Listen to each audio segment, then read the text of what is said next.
दो प्रश्न लेकर आए एपी से, जो कि ऑप्शन के बीच में हम बताना चाहते हैं। प्रथम पद और सर्वांतर कैसे निकाला जाता है। प्रश्न में देखिए क्या है, 630 - 3 ... के प्रथम पद और सर्वांतर लिखें। कहने का मतलब है कि प्रथम पद और सर्वांतर निकालना है। देखिए, ये जो प्रश्न है 10th क्लास के बच्चे के लिए है, जो कि पेपर में अक्सर पूछता है। ऑब्जेक्टिव में एक नंबर का ऑब्जेक्टिव जो पूछता है उसमें ये ऐसा प्रश्न आता है एपी का, है ना। तो देखिए, बच्चे नहीं जानते हैं तो उसको छोड़ देते हैं या ऐसे मार देते हैं, है ना, कि कौन सही होगा, है ना। तो आज हम आपको बताने जा रहे हैं कि ऐसे मत छोड़िएगा या अंदाजे मत मार के आइएगा। देखिए कैसे बनाते हैं। देखिए क्या करना है।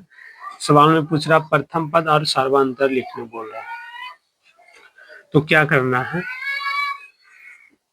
पहला प्रश्न क्या, 6,3, 0, -3 ... के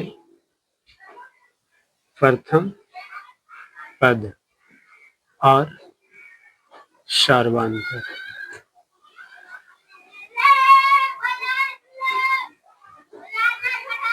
प्रथम पद और सर्वांतर लिखने बोल रहा है। तो प्रथम पद को याद रखना, प्रथम पद को ए से सूचित किया जाता है। ए से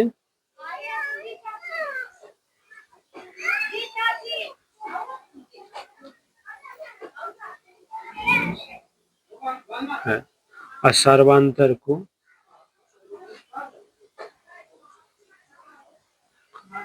डी से सूचित किया जाता है। सर्वांतर को ए से सूचित किया जाता है और नहीं, प्रथम पद को ए से सूचित किया जाता है, सर्वांतर को डी से सूचित किया जाता है। तो देखिए, अगर हम प्रथम पद भी लिखेंगे तो ए है, और अगर सर्वांतर भी हम लिखेंगे तो डी है। मतलब ए भी लिखेंगे तो वो प्रथम पद है कहलाएगा, और डी भी लिखेंगे तो वो सर्वांतर कहलाएगा। तो हमको प्रथम पद और सर्वांतर लिखना है, निकालना है। तो देखिए क्या है, अगर सवाल में ऐसे भी पूछ देगा कि ए और डी लिख, ए का मान और डी का मान लिख, तो क्या प्रथम पद को बोलता है ना, डी सर्वांतर को बोलता है। तो मतलब प्रथम पद को ए बोलता है, सर्वांतर को डी बोलता है। तो जिस निकालना है कैसे, जो हम बता रहे हैं, देखिए कैसे निकालना है। अच्छा, इसको हम ए बोलेंगे, 6 को फर्स्ट में है तो इसको ए बोलेंगे, बी को हम नहीं, 3 को बी दूसरा नंबर में, इसको हम बी बोलेंगे, और तीसरा नंबर में है इसको हम सी भी बोल सकते हैं।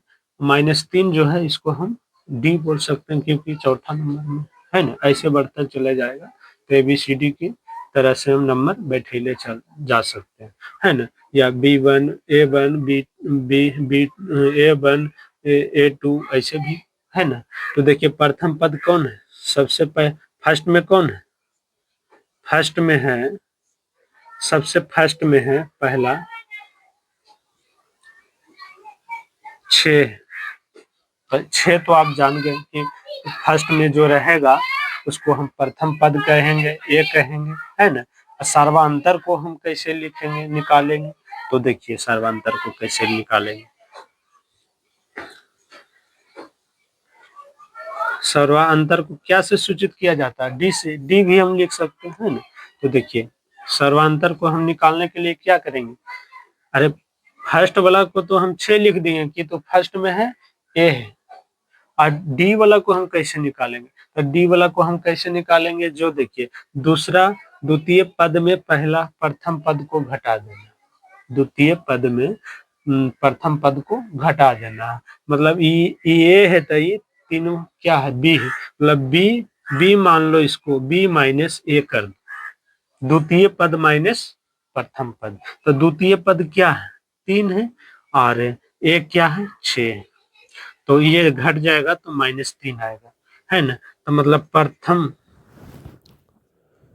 प्रथम पद बराबर 6, सर्व अंतर बराबर -3। आंसर इसी प्रकार बनाना है। प्रथम पद जब भी बोले निकाले तो इसी प्रकार निकालना, सर्वांतर भी बोले तो इसी प्रकार निकालना है। मतलब द्वितीय पद माइनस प्रथम पद कर देना है, निकल जाएगा। आइए हम बताते हैं दूसरा प्रश्न। प्रथम पद बराबर 2, प्रथम पद तो निकल गया। अब देखिए सर्वांतर निकालते हैं। सर्व अंतर बराबर द्वितीय पद माइनस प्रथम पद, मतलब द्वितीय पद कौन है? बी माइनस ए। तो बी क्या है? 2 पूर्णांक 1 बटा 3, आप 1 क्या है? 2। अब इसको बनाइए। 3 दूनी 6, 6 1 7, 7 बटा 3 माइनस 2। 2 के नीचे 1 रखिए, अब इनके घटाव हो जाएगा। लसा 3, 7 लिखा जाएगा। 3 दूनी 6, 1 बटा 3, ये निकल कर आ गया सर्व अंतर। प्रथम पद बराबर 2, सर्व अंतर बराबर 1 बटा 3। आंसर इसी प्रकार निकालना, जब भी एग्जाम में पूछे तो इसी प्रकार निकालना है ना, कभी दिक्कत नहीं होगा। प्रथम पद और सर्वांतर लिखने बोले तो निकाल कर इसी प्रकार ऑब्जेक्टिव में सही करना। तो आशा करते हैं कि आप समझ गए होंगे। तो वीडियो को देखिए, 1 बार नहीं 2 बार 3 बार समझ में आ जाएगा। अगर नहीं समझ में आया है तो चैनल को सब्सक्राइब कीजिए, लाइक कीजिए, कमेंट कीजिए और शेयर कीजिए।